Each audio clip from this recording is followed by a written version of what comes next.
Well, here it is.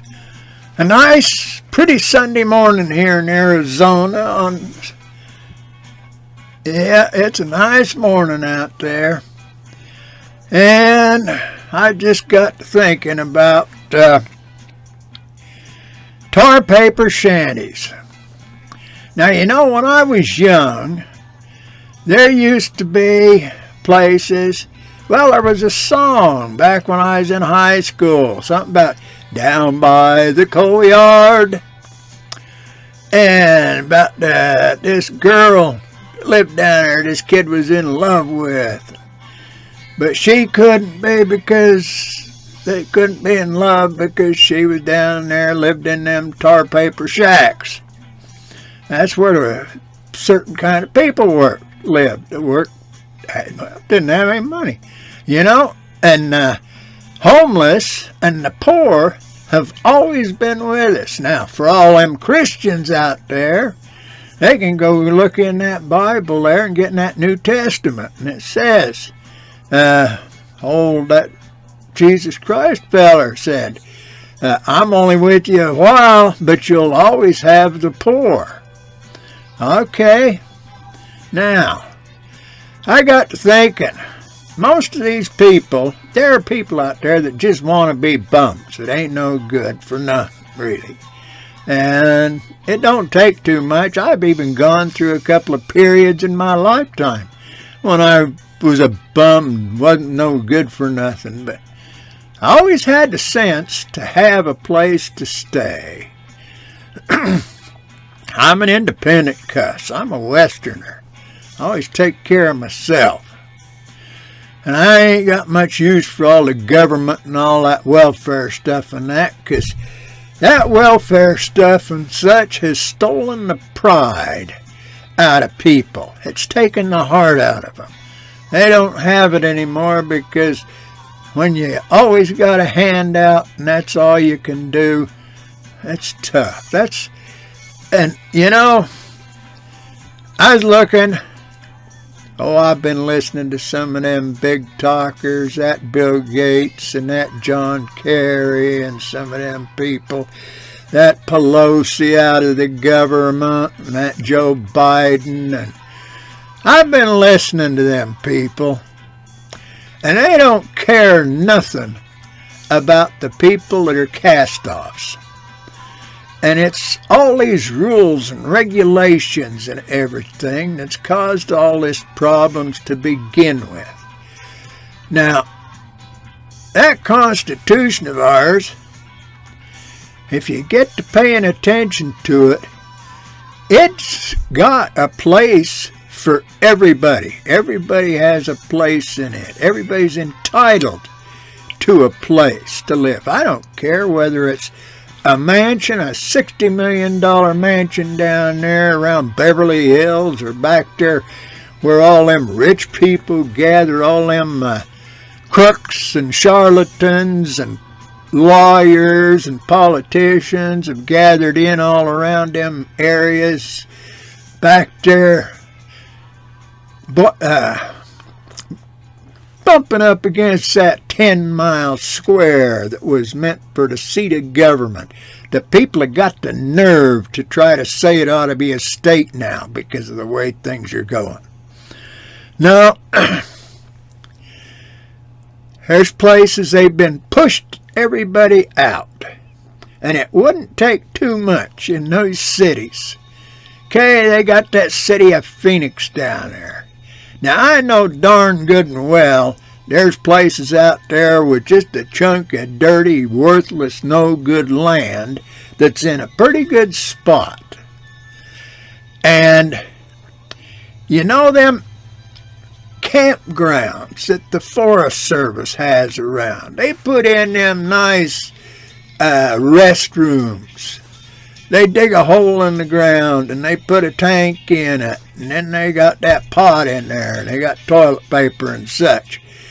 And then they have a guy come around with a pumper truck every so often and stick his hose down in the back of that and pump out the stuff that's down in there and haul it on and put it in the sewer.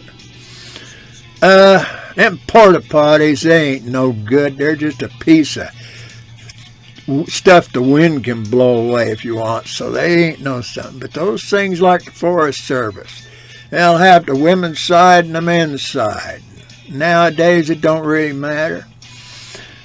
And now, they got, them, because them's made out of concrete and stuff. That's pretty good things. And they got water trucks. They don't necessarily have to have water piped to a place. They got water trucks they can set out there that people can have for potable water. Get a good drink of water. They got places they can set up real easy that are community showers. All these people go down to the gym or they go into their offices or something and they'll have showers in there. Why can't they do the same thing with some type of a place in an area? Then they can set it up so people have got. Put it in an area. Put in little things. Make little sections. And they can have a tent or they can put up a... The ideal thing would be all these people belly aching and everything about the homeless. Take up a fund and get some of them little portable sheds that people have got. I don't care. Them metal ones ain't much good, but some of those wood ones that are maybe 8 feet by 10 feet inside or such with a door and maybe in a window.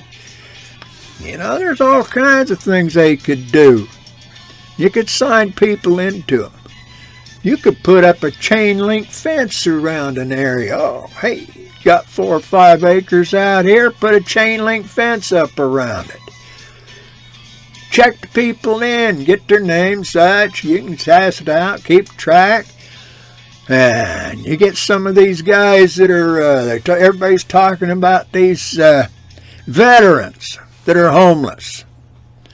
Well, now, a veteran ought to be getting some kind of pay if he's homeless. Even if he's not, he's worth some kind of public dole, a couple of $100 a month or something. There's some of them that are pretty honorable, good people.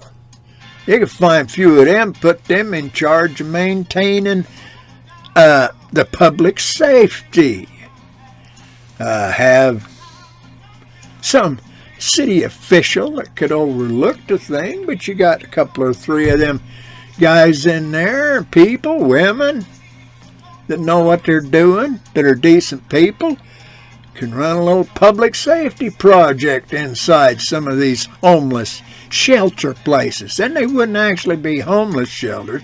It would move up in class to, say, a shanty town. But the people in the city could keep track of it. Now you got 100 people. You got a woman with a couple of kids that's homeless. She could get in there. And people's stuff, you just got to set it up so they know they're taking care of themselves. Now, you go back 150, 200 years, there was wagon trains. Well, them people were just out. They was homeless. And they just camped out.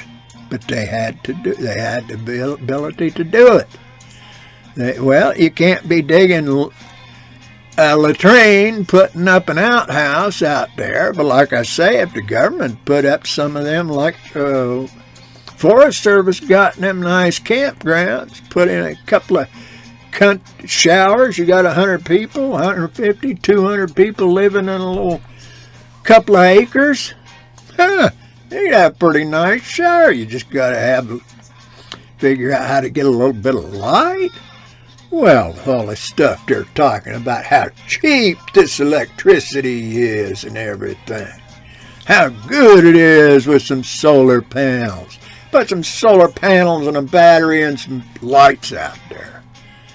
Come on, people get smart. You know something?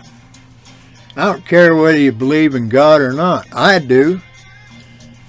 And God wants us to take care of those who are on hard times, can't hear.